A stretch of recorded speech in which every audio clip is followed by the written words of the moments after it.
Snow drifted lazily past the tall glass windows of the hospital lobby, clinging briefly to the cold surface before melting into faint streaks of water. Outside, the city shimmered with Christmas lights, storefronts glowing gold and red, lampposts wrapped in garlands, families hurrying home with last-minute gifts tucked under their arms. Inside, the hospital carried a different kind of stillness. Decorations tried their best to soften the sterile air. A tall Christmas tree stood in the corner, dressed in warm white lights and delicate glass ornaments, and a strand of tinsel framed the reception desk. Yet beneath the sparkle lingered the quiet tension of uncertainty. Daniel Crawford sat alone on a polished wooden bench beneath the tree. He had chosen that spot because it was the farthest from the elevators. Every time the elevator doors opened, his heart jumped. He told himself he didn't want to flinch like that anymore. He preferred to wait in silence where disappointment might reach him more gently. His coat, an expensive charcoal overcoat, tailored perfectly to his broad shoulders, looked out of place against the festive backdrop.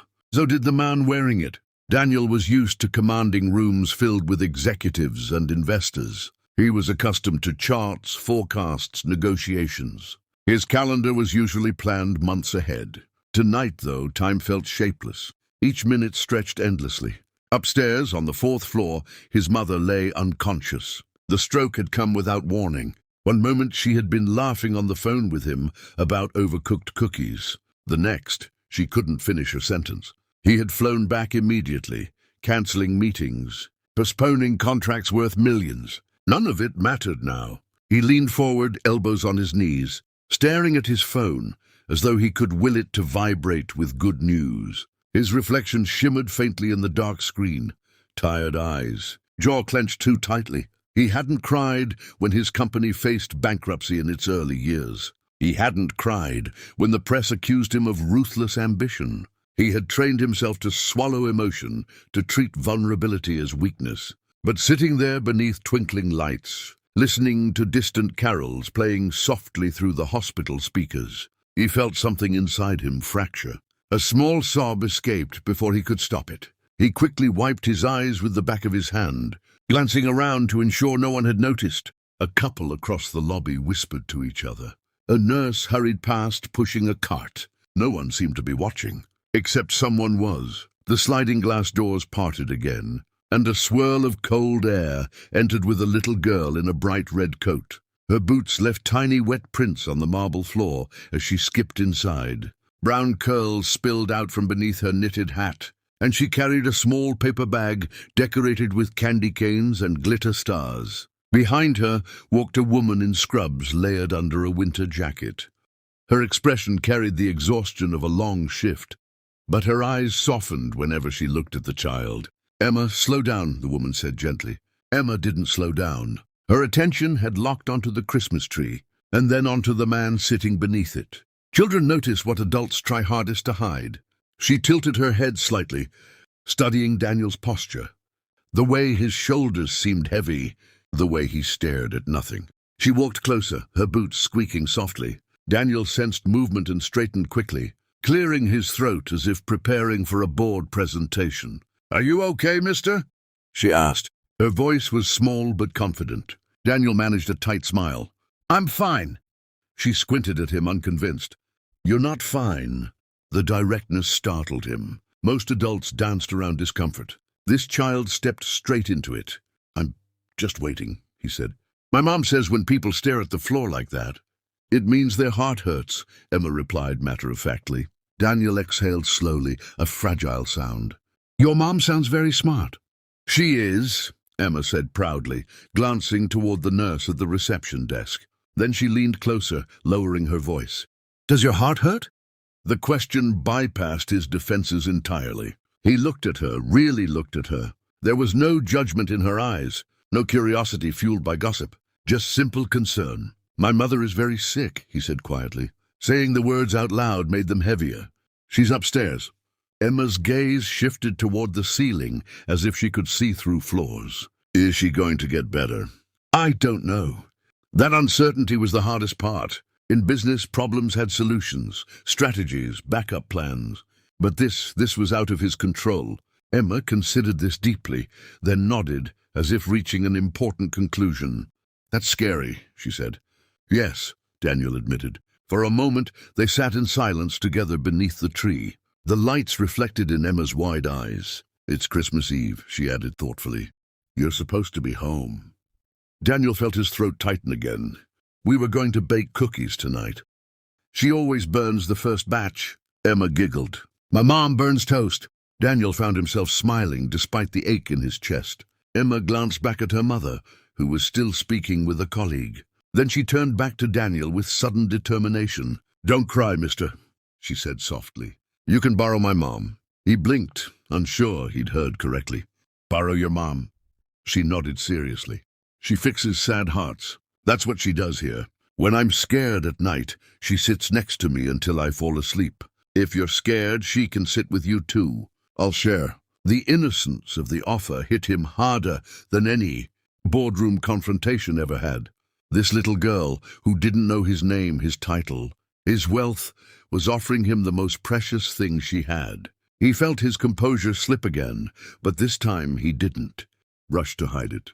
"That's very kind of you," he whispered. Emma reached out and took his hand without hesitation. Her fingers were small and warm against his cold palm. "Come on," she said confidently. "I'll tell her." Before he could protest, she tugged him toward the reception desk. "Mom!" she called out. "This man's heart hurts." The nurse turned, startled and slightly embarrassed. "Emma—" "It's okay," Daniel said quickly, stepping forward. "She's just being kind." The nurse studied him, recognition flickering in her eyes. She likely knew who he was, but she didn't treat him like a CEO. She treated him like a man in pain. "My name's Laura," she said gently, "and Emma likes to rescue people." Emma beamed up at him. "See? You can borrow her." For the first time since he'd arrived, Daniel felt something other than fear pressing against his ribs. He felt warmth. He felt seen. And beneath the glow of Christmas lights, surrounded by strangers who suddenly didn't feel like strangers at all, Daniel Crawford realized that even the strongest men sometimes need a small hand to pull them back from the edge.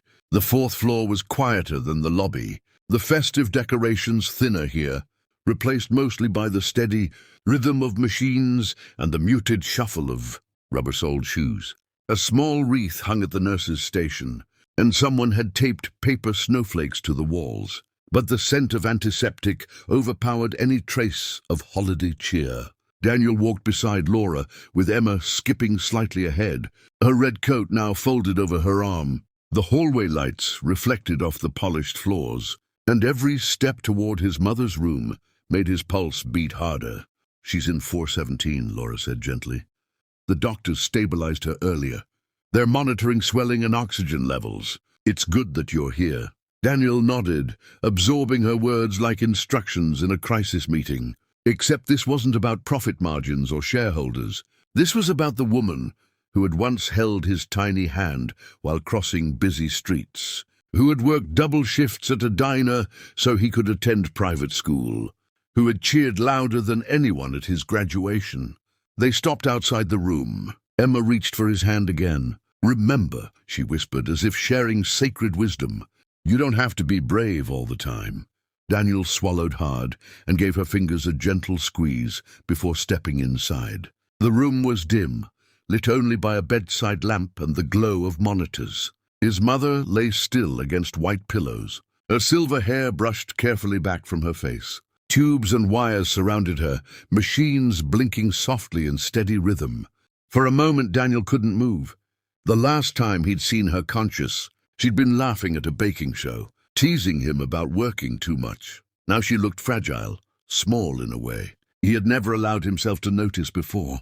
Laura stepped quietly to the monitor, checking readings with practiced eyes. Emma climbed into a chair near the wall, swinging her legs silently, unusually calm. Daniel moved closer to the bed. "Hi, Mom," he said, his voice barely above a whisper. No response. He pulled a chair close and sat down, gently taking her hand.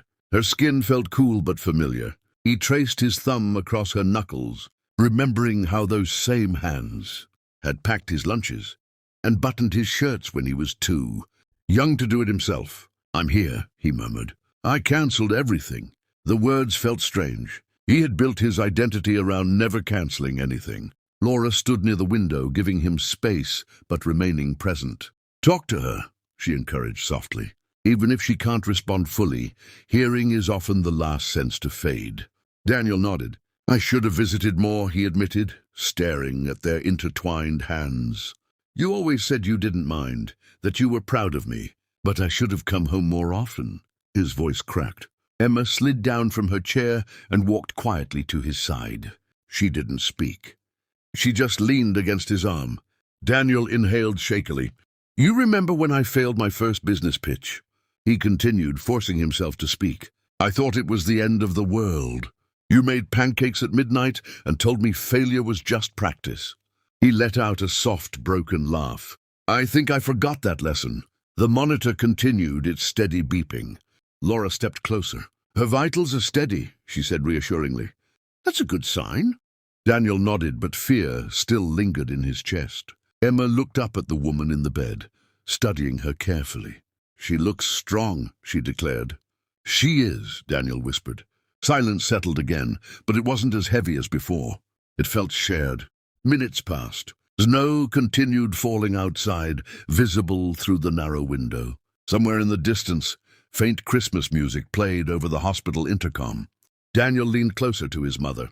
"Mom, I'm not ready to lose you," he confessed. "I built companies. I built buildings, but I never built enough time." His thumb brushed gently over her wrist. And then a slight movement, so small he almost thought he imagined it. He froze. "Mom?" Her fingers twitched faintly against his palm. Laura stepped forward immediately, eyes sharp. "That's reflexive movement." She began carefully, but then paused as the heart monitor shifted subtly.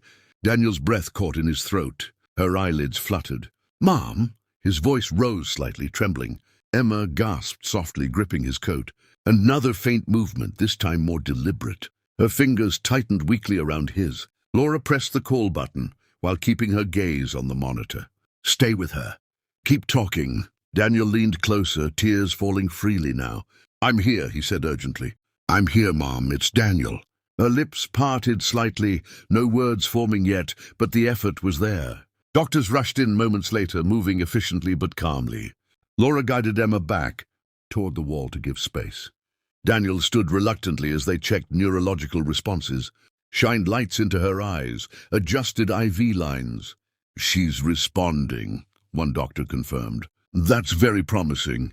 Daniel felt his knees weaken with relief. After several tense minutes, the team stabilized everything and gave him space again.